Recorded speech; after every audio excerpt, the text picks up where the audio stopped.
Shalom Bapak Ibu, bagaimana kabarnya pada saat malam hari ini? Saya percaya kita semua diberkati Tuhan.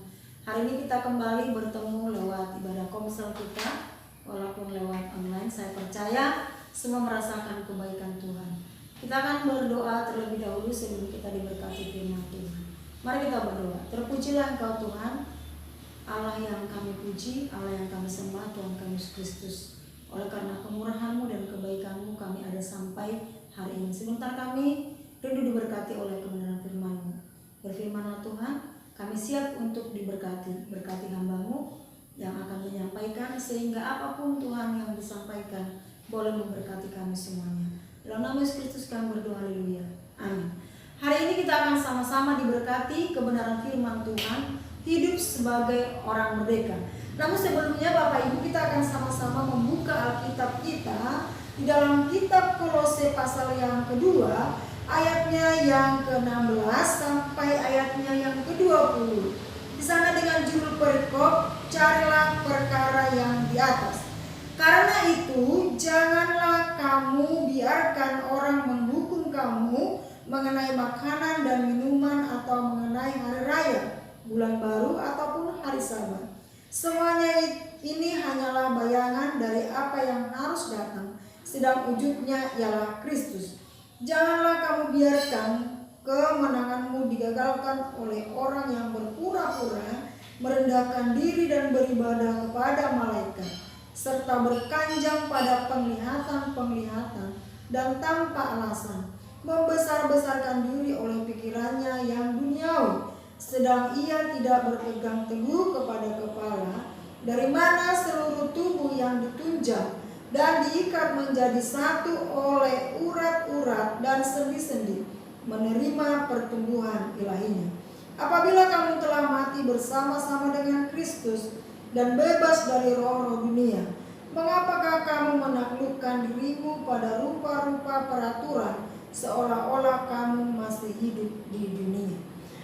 Baik Bapak Ibu yang dikasihi Tuhan, tadi saya katakan hari ini kita berbicara masalah hidup sebagai orang yang merdeka. Kemarin kita berbicara di dalam komsel minggu kemarin, di situ membahas tentang hidup di dalam Tuhan.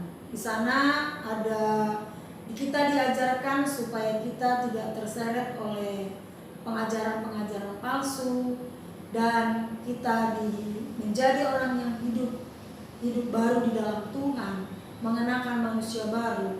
Dan berikutnya dikatakan di sana juga kita harus menjadi orang yang merdeka. Nah, hari ini kita menjadi orang yang merdeka di dalam Tuhan. Di ayatnya yang 14 disampaikan di sana, dengan menghapus surat hutang yang oleh ketentuan-ketentuan hukum mendakwa dan mengancam kita, dan itu ditiadakannya dengan memakukannya pada kayu salib. Kemudian di dalam ayat yang ke-20 ditegaskan kembali, apabila kamu telah mati bersama-sama dengan Kristus dan bebas dari roh-roh dunia, mengapakah kamu menaklukkan dirimu pada rupa-rupa peraturan, seolah-olah kamu masih hidup di dunia? Jadi Kristus telah menjadikan kita orang yang merdeka dengan cara menghapus surat hutang, meniadakannya dengan memakukan di atas kayu salib, sehingga kita tidak hidup lagi dengan cara-cara dunia. Di dalam Yesus, oleh karena kasih kemurahannya, kasih karunia-Nya, kita memperoleh anugerah, bukan karena usaha kita, bukan karena kita mematuhi peraturan atau hukum Taurat, melainkan dengan kematiannya di kayu salib dan oleh kebangkitannya bagi kita atas kematian. Sebagai orang yang merdeka, kita tidak terpaku atau terikat lagi dengan hal-hal lahiriah yang dapat merusak iman kita, seolah-olah kasih karunia Tuhan tidak cukup bagi kita dengan menambahkan aturan-aturan lain yang akhirnya membelenggu kita.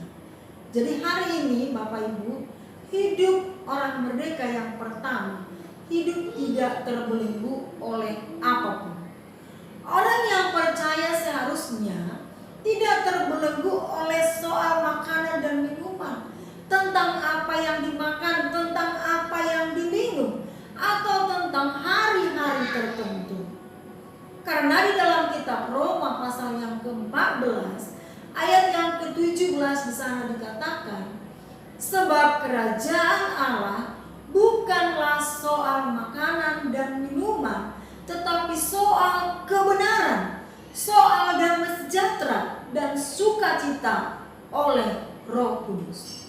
Kita menikmati makanan dan minuman bukan lagi berbicara tentang melanggar hukum atau tidak, berdosa atau tidak, tetapi lebih kepada azas kemanfaatan. Apakah saya memakan makanan ini atau minum minuman ini berguna bagi saya atau merugikan kesehatan saya?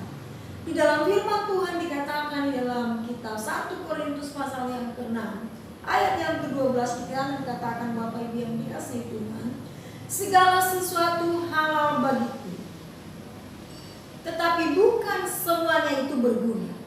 Segala sesuatu halal bagiku, tetapi aku tidak membiarkan diriku diperhamba oleh suatu apapun.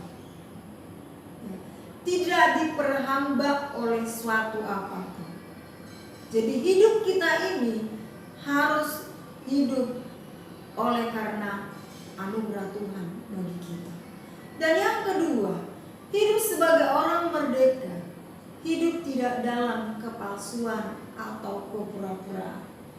Ada banyak orang yang berpura-pura merendahkan diri, tetapi sesungguhnya dia menunjukkan kesombongannya, seolah-olah dia hidup saleh, tetapi supaya dilihat orang atau supaya mendapat pujian.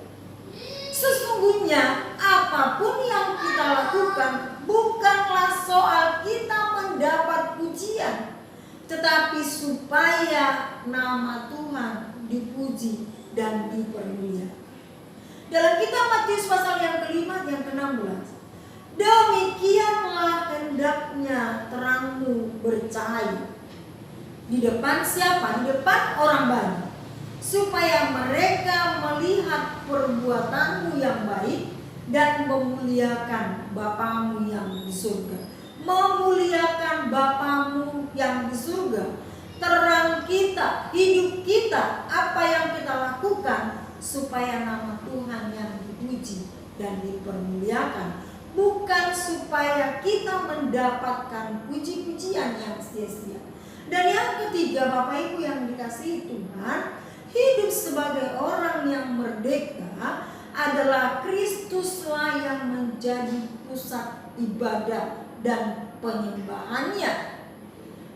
Keutamaan Kristus sebagai kepala tidak boleh digeser oleh apapun, digeser oleh manusia atau diri kita, tetapi Kristuslah yang harus bertumbuh di dalam diri kita, sehingga kita menjadi umat-umat yang dewasa lewat iman kita. Di dalam Efesus pasal yang ke-4 ayat 15 dikatakan di sana, tetapi dengan teguh berpegang kepada kebenaran, di dalam kasih kita bertumbuh di dalam segala arah atau arah kepada Kristus. Kristus yang adalah kepala.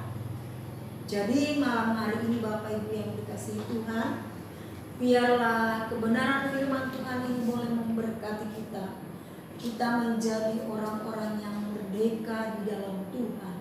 Hidup kita ini harus hidup yang tidak terbelenggu oleh apapun. Dan yang kedua, hidup kita tidak dalam kepalsuan atau kepura-puraan. Melakukan ibadah bukan supaya dipuji orang, tetapi supaya nama Tuhan dipuji dan dipermuliakan. Melakukan pekerjaan bukan supaya dipuji orang. Melakukan hal yang baik bukan supaya dipuji orang, tetapi supaya nama Tuhan dipuji dan dipermuliakan. Hendaklah terangmu bercahaya, supaya nama Tuhan dipuji, dipermuliakan. Dan yang ketiga, yang terakhir, hidup sebagai orang yang merdeka. Biarlah Kristus yang menjadi pusat ibadah dan penyembahan kita.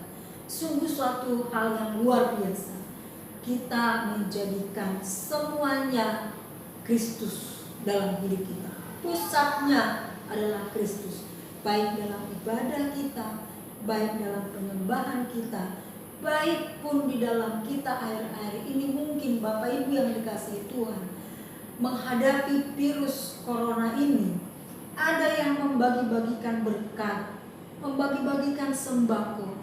Biarlah itu dilakukan hanya supaya nama Tuhan dipuji dan dipermuliakan, bukan supaya mendapatkan puji-pujian.